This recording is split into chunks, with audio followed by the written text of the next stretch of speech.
80 के दशक की एक अभिनेत्री जिसका प्यार अधूरा रह गया, डायरेक्टर से तलाक हो गया और दूसरे पति की कैंसर से मौत हो गई। बात कर रहे हैं विजयता पंडित। विजयता का जन्म 25 अगस्त साल 1967 को मुंबई, महाराष्ट्र में हुआ था। उनका पूरा नाम विजयता प्रताप नारायण पंडित है। विजयता का जन्म मुंबई के एक संगीत घराने में हुआ। इनके पिता प्रताप नारायण पंडित जाने माने संगीतकार थे। पंडित जसराज उनके चाचा और म्यूजिक डायरेक्टर जतिन और ललित उसके भाई। यही वजह है कि विजयता को बचपन से ही म्यूजिक में रुचि रही और वह बहुत अच्छे गीत गाती थी। बॉलीवुड एक्ट्रेस सुलक्षणा पंडित विजयता की बड़ी बहन है, जो कि 70-80 के दशक की हीरोइन थी। वो भी प्लेबैक सिंगर रह चुकी हैं। विजयता ने फिल्म लव स्टोरी से साल 1981 में डेब्यू किया था। उन्हें यह फिल्म कैसे मिली, इसका जिक्र उन्होंने एक इंटरव्यू में किया था। उन्होंने कहा था, मेरी बहन सुलक्षणा एक एक्ट्रेस थी और मैं अक्सर वीकेंड्स में उनके साथ फिल्म सेट्स पर कॉस्ट्यूम ट्रायल्स पर जाया करती थी। एक दिन सुलक्षणा डिंपल थिएटर में फिल्म गरम खून के लिए कॉस्ट्यूम ट्रायल कर रही थी। तभी राजेंद्र कुमार ने मुझे उनके साथ देखा और मेरे बारे में उनसे पूछा। इसके बाद वो घर आ गए और मेरी बहन सुलक्षणा से कहा कि वो बतौर प्रोड्यूसर अपनी पहली फिल्म में मुझे हीरोइन बनाना चाहते हैं। मेरी बहन ने उनसे कहा कि मैं तो 8वीं में हूं और इस बारे में कोई भी फैसला लेने के लिए उन्हें हमारे पेरेंट्स से बात करनी होगी। मेरी बहन ने जब पेरेंट्स को पूरी बात बताई तो उन्होंने मुझे पढ़ाई पूरी करने की हिदायत दी, लेकिन मैंने अपने पेरेंट्स से कहा कि मैं एक्टिंग करना चाहती हूं और साथ साथ पढ़ाई भी करूंगी। शुरुआत में मैंने फिल्म के लिए स्क्रीन टेस्ट देने से इनकार कर दिया था। राजेंद्र कुमार ये देखना चाहते थे कि मैं कैसी एक्टिंग करती हूं और कैमरे के सामने कैसी दिखती हूं। उन्होंने अपने बेटे कुमार गौरव को भी स्क्रीन टेस्ट के लिए कहा, लेकिन मैं अड़ गई कि मैं स्क्रीन टेस्ट नहीं दूंगी। बाद में मुझे बंटी यानी कुमार गौरव ने बताया कि उनके पिता ने फिर राज कपूर से इस बारे में बात की थी और उन्हें बताया था कि लड़की स्क्रीन टेस्ट ना देने पर अड़ी हुई है। तब राज कपूर ने उन्हें सलाह दी कि आप फिल्म शुरू करो और एक्टर्स को 3 महीने के लिए रोशन तनेजा के एक्टिंग स्कूल में क्रैश कोर्स करने को कहो। उसके बाद ही फिल्म को फ्लोर पर ले जाओ। राजेंद्र कुमार जी ने ऐसा ही किया और हमने 3 महीने का कोर्स करने के बाद फिल्म की शूटिंग शुरू की। लव स्टोरी साल 1981 में रिलीज हुई और सुपर हिट रही।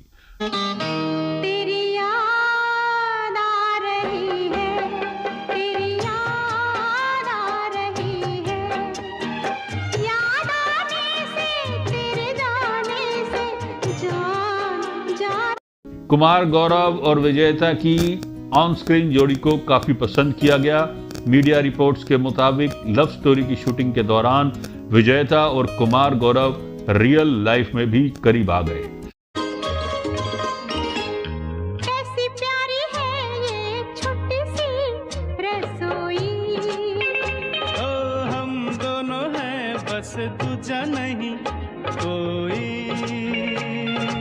दोनों रिलेशनशिप को लेकर काफी सीरियस थे और शादी भी करना चाहते थे, लेकिन कुमार गौरव के पिता राजेंद्र कुमार इस रिश्ते के लिए तैयार नहीं हुए। दोनों परिवार की मर्जी के खिलाफ जाकर शादी नहीं करना चाहते थे, इसलिए इन्होंने ब्रेकअप कर लिया। लव स्टोरी की सक्सेस के बाद विजयता के पास फिल्मों की लाइन लग गई, लेकिन उन्होंने किसी भी फिल्म में काम करने से इनकार कर दिया। उनका कहना था कि वो अपनी पर्सनल लाइफ को वक्त देना चाहती हैं। दरअसल कुमार गौरव से ब्रेकअप के चलते वो काफी परेशान थी।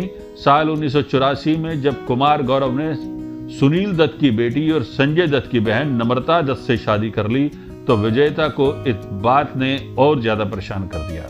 इससे उबरने के लिए उन्होंने 4 साल तक फिल्मों में काम नहीं किया और फिर साल 1985 में मोहब्बत और मिसाल जैसी फिल्मों में वापसी की। उन्होंने तकरीबन 15 फिल्मों में काम किया, जिनमें मोहब्बत, कारथीफ, जीते हैं शान से, दीवाना तेरे नाम का, जलजला जैसी फिल्में शामिल हैं। बाद में जो जीता वही सिकंदर, कभी हाँ कभी ना, साजिश, देव, चिंगारी जैसी फिल्मों में सिंगिंग भी की। साल 1986 में कुमार गौरव से ब्रेकअप का दर्द भुलाकर विजेता ने फिल्म डायरेक्टर समीर मलकान से शादी कर ली। समीर ही विजेता की फिल्म कार थीफ के डायरेक्टर थे। सेट पर दोनों की नजदीकियां बढ़ी और उन्होंने शादी करने का फैसला ले लिया। हालांकि दोनों की शादी ज्यादा टिकी नहीं और 1.5-2 साल में ही तलाक हो गया। समीर मलकान से शादी टूटने के बाद विजेता को सिंगर और म्यूजिक डायरेक्टर आदेश श्रीवास्तव से प्यार हो गया। दरअसल आदेश जतिन ललित के अच्छे दोस्त थे और अक्सर उनसे मिलने के लिए घर आया करते थे। तभी उनकी विजेता से जान पहचान हुई और फिर दोनों ने साल 1990 में शादी कर ली। इसके बाद दोनों 2 बेटों अनिवेश और अवितेश के पेरेंट्स बने। विजेता और आदेश अपनी फैमिली लाइफ में खुश थे, लेकिन साल 2010 में सब कुछ बदल गया। आदेश को मल्टीपल माइलोमा नाम का कैंसर डिटेक्ट हुआ, जिससे वो 5 साल तक जूझते रहे। साल 2015 में आदेश की हालत में कोई सुधार नहीं आया और उनका 51 साल की उम्र में निधन हो गया। आदेश की मौत से विजेता टूट गई। एक इंटरव्यू में उन्होंने आदेश की मौत पर कहा था, आदेश की मौत के बाद मैं काफ़ी अकेली और डिप्रेस्ड हो गई थी। इसके अलावा मुझे आर्थिक तंगी भी झेलनी पड़ी, लेकिन मैंने किसी से मदद नहीं ली। मेरे पति भी जब बीमार थे तब भी उन्होंने कभी किसी से कोई आर्थिक मदद नहीं ली। वो मुझे रानी की तरह ट्रीट करते थे, लेकिन जब वो बीमार पड़े तो हमारे सारे पैसे उनके इलाज में ख़त्म हो गए। आदेश को यहाँ तक हमारी कार तक बेचनी पड़ी, जो कि 1 करोड़ में बिकी थी, ताकि हम उनके इलाज के लिए लंदन, अमेरिका और कनाडा जा पाएं। इसके बाद मुझे भी अपनी कार बेचनी पड़ी, जो आदेश ने मुझे बर्थडे में गिफ्ट दी थी। मीडिया रिपोर्ट्स के मुताबिक आदेश के निधन के बाद विजेता को दोनों बेटों की परवरिश में काफी दिक्कतों का सामना करना पड़ा। विजेता की मदद के लिए कई इंडस्ट्री के लोग भी आगे आए, लेकिन एक्ट्रेस ने इससे इनकार कर दिया। उन्होंने एक इंटरव्यू में कहा था, अपने जीते जी मेरे पति ने किसी से आर्थिक मदद नहीं ली और ना ही मैं ऐसा करूंगी। मुझे आदेश की बनाई म्यूजिक की रॉयल्टी मिलती है, जिससे मैं अपना घर चला सकती हूँ। साल 2021 में विजेता ने कहा था कि वो बॉलीवुड में कमबैक करना चाहती हैं, लेकिन उसके बाद किसी प्रोजेक्ट की अनाउंसमेंट सुनने को नहीं मिली। दोस्तों, फिल्मी दुनिया की सुनी अनसुनी कहानी लेकर हम आपके लिए आते रहेंगे।